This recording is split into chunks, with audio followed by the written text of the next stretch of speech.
So, Patrick, thank you for being on today. And I just had a few questions for you about kind of, it looks like, new direction of the Anarchast channel. By the way, how do you spell Anarchast? Am I spelling it correctly when I like send you a message? Is it Anarchast? That's correct. Okay, good. I have that right. So, tell me a little bit. When did you first come on board with Anarchast? Jeff bequeathed the channel to me on Bequoth? be, gave I don't know, he gave me the channel March of 2020. And Okay. yeah. And is that something that you have it as a, or you're not an employee of his? It's like, how does that work? Yeah, I'm not an employee. I'm not in any way tied to or associated with Jeff. I'm not bound by any restrictions or contracts or anything like that. Okay. Okay. And so when you, it was at March of 2020, was that when you first started doing videos on Anarchast? That was the first episode I did. It was episode 512, 512, something like that. Okay. What are you up to now? 604, counting the one that's about to release with the head of the Texas secessionist movement, which I'm really excited to release. It was a good chat. Wow. That's cool. That's cool. You'll Now, see me in a suit for the first time. oh, you know how much I like that. That's perfect. Yeah. Awesome. Um, so you've done quite a few. That's what, 80, 90, something like that. That's awesome. What is the direction of the channel? Are you now, like, it seems like it's different recently, and I've chatted with you a little bit about this, but it seems like the beginning of this year things changed a bit. Yeah, man. I tried to be somebody who I wasn't. I tried to continue the channel in the same vein that Jeff Berwick had run the channel in for 5 years, and interview the and hold the same type of interviews with the same type of guests that he was interested in talking to. And spoiler, I'm not a good Jeff Berwick. I can't do what he does with the people that he does them with like he can.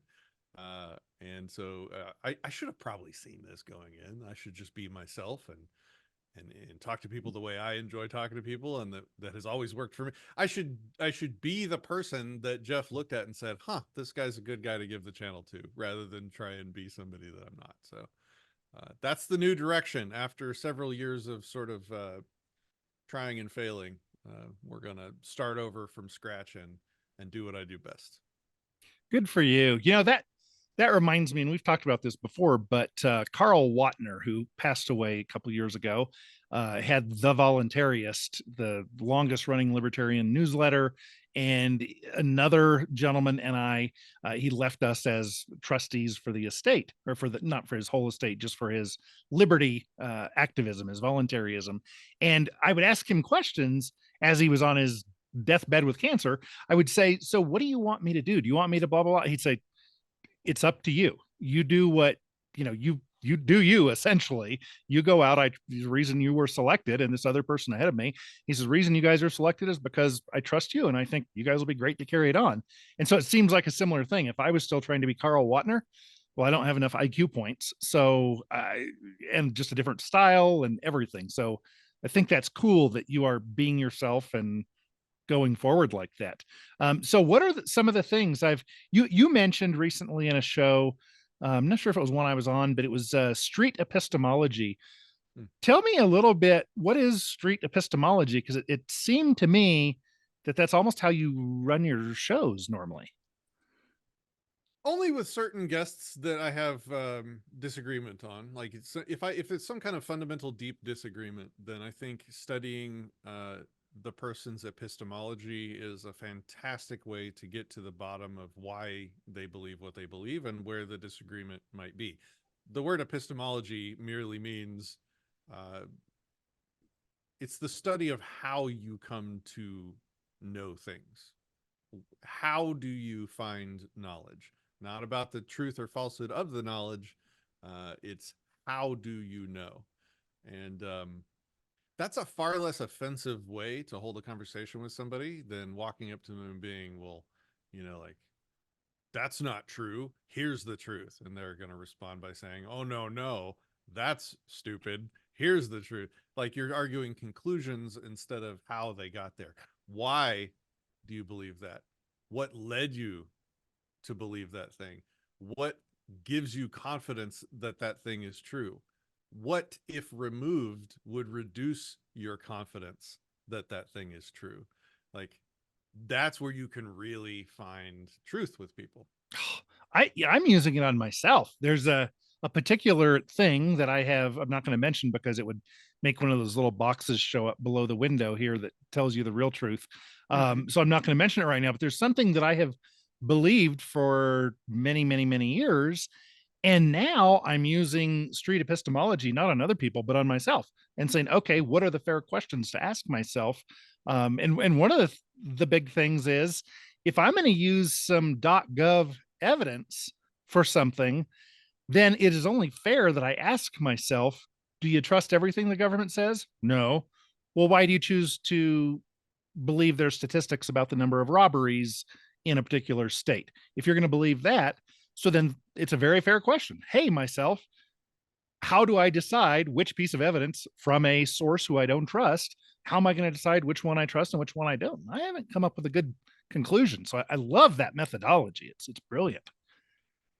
Yeah, thinking about the standards of evidence and where pieces of evidence stand on the spectrum of, I don't know, usefulness or trustworthiness is important. So, like, obviously, an independent study not funded in any way by government, not regulated in any way by government, by a completely disinterested party of people, would be ideal.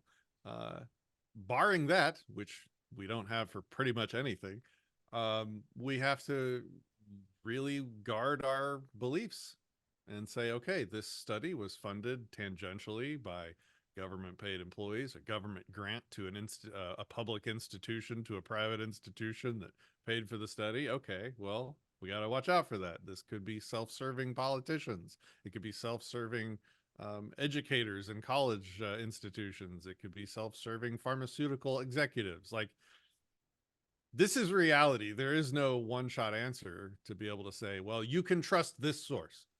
Never, almost about nothing can you say that, right? Yeah. You have to, it's life. It's messy. Yep.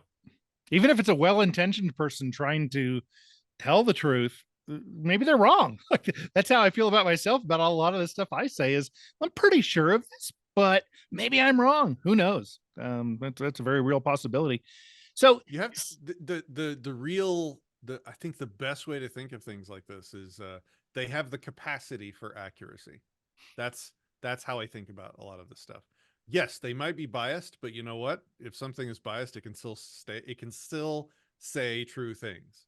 There is a capacity for accuracy there, even if it's biased. yeah, I like that. I like that. Anarchism, uh, there are arguments that anarcho-capitalism is not real capitalism.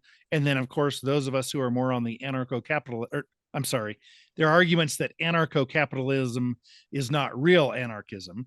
And then there are arguments from our side saying, well, anarcho-capitalism is the only kind of anarchism because the others aren't really. And there are all these different terms: voluntarism, libertarian extremism, consistent libertarianism. Just taking that last one, a consistent libertarian, how would you define a person who is or the way that a person thinks who is a consistent libertarian? Without, I don't know how deep you'd like to go in this channel, but if there's an essentialist and a non-essentialist view of language, and an essentialist would say that words have meaning, and the meaning is defined by how they were first used 1,000 years ago, or something like that. And then a non-essentialist or constructivist view of language would be, we use words, we create language, sometimes even on the fly, and you can see this happening with people, especially with like memes in modern times. Like, new words just appear and we know what they mean. They convey meaning even though they're literally just made up, um, which is the way I think of language. Um, we are vibrating the air and wiggling zeros and ones right now between ourselves to convey concepts between brains. And so that's the foundation for the rest of the way I can answer this question. When I say libertarianism, and I think it's fair to say most, but that gets murky and appeals to authority of populism. But I think when most people say the word libertarianism, when they vibrate the air that way, they mean primacy of consent and primacy of property. And if it's consistent with those two, and primacy meaning the top value. So if something is consistent with those as the top value, then I would say it's consistently or consistent with libertarian principle. And if something like closed government borders, welfare, military bombings, this stuff, those things necessarily stand in contradiction with the primacy of consent and property, because they violate the consent and property of peaceful people. So those things would be inconsistent with libertarianism. Okay, interesting. I like that. Thank you. That was like the 100,000 word version. I don't know if that's what you're going for. Oh, that's awesome. That's perfect. Thank you. Well, I guess we'll keep this short today. It's good hearing about the new direction of Anarchast, and I think your management, ownership, whatever of it is awesome. I think it's awesome, all the foundation that Jeff laid over the years doing his style of things, and now it's awesome to see you going in your direction, which is more closely aligned to my direction than Jeff's. I don't know whom among the three of us are right, or maybe none of us are, maybe all of us are. I don't know, but love to see the direction you're going. And thanks for coming on today. Yes, sir. Thank you.